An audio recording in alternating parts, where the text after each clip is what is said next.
Cam here, with That's a MandaLOAD of Star Wars. I was bored this week and made the regrettable decision to watch Chapter 20 of The Mandalorian entitled The Foundling. We almost immediately got Baby Yoda practicing his Sonic the Hedgehog at a trampoline park routine that he would use centuries later against Count Dooku after traveling back in time. While I was battling my returning rage over the usage of time travel in Star Wars, a flying raptor swoops in and takes the recently baptized foundling named Ragnarak.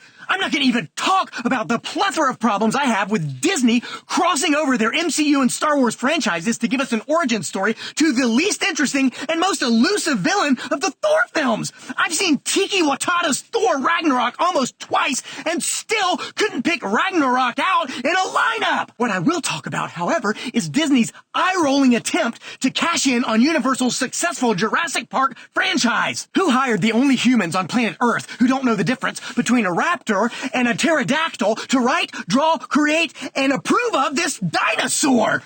Pterodactyl wings, raptor, no wings!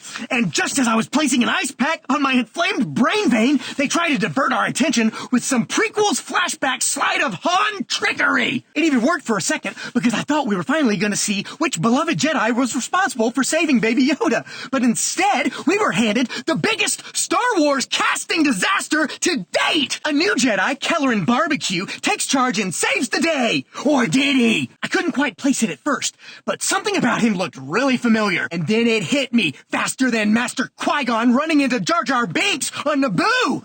Kelleran Barbecue is the same actor that played this random dude in the Attack of the Clones bar scene. Either someone decided to expand his storyline and make him a Jedi, or what I think happened is this actor snuck his way in to a second Star Wars role, possibly through nefarious means, without anyone noticing. This completely ruins my Star Wars headcanon that he was some hip croissant musician turned HoloNet game show host. It would have been better if that sleazebag who was selling death sticks had gone home, rethought his life, and became a Jedi. Talk about a great redemption story. Or what would have been most bombad of all is to have Jar Jar Binks be the one that saved Baby Yoda. Maybe then people would forgive him for getting us into this whole Clone War mess to begin with. They couldn't afford the actor who played Jar Jar anyways after blowing their budget on anatomically incorrect dinosaur graphics. The rest of the episode takes place back in Jurassic Galaxy,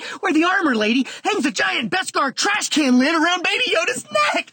I hope she's collecting a small portion of everyone's earnings to pay for middle-aged Yoda's scoliosis treatments. Meanwhile, some of the Mandalorians venture out and save little Ragnarak from being eaten by a trio of baby raptor dactyls that were nothing more than a shameless plug for Disney's 90s sitcom Dinosaurs. The only thing that would have made this episode worse is if Ragnarok's dad had taken off his helmet to reveal Chris Pratt saying, "It's a me, Pazio." Luckily, that'll never happen. Pratt is politically just right of center, so he's trash. Speaking of trash, I threw away my official Star Wars fan card, and the only way I'll dumpster dive it out is if someone from Lucasfilm publicly apologizes for ruining my Star Wars headcanon. That's a MandaLOAD of Star Wars!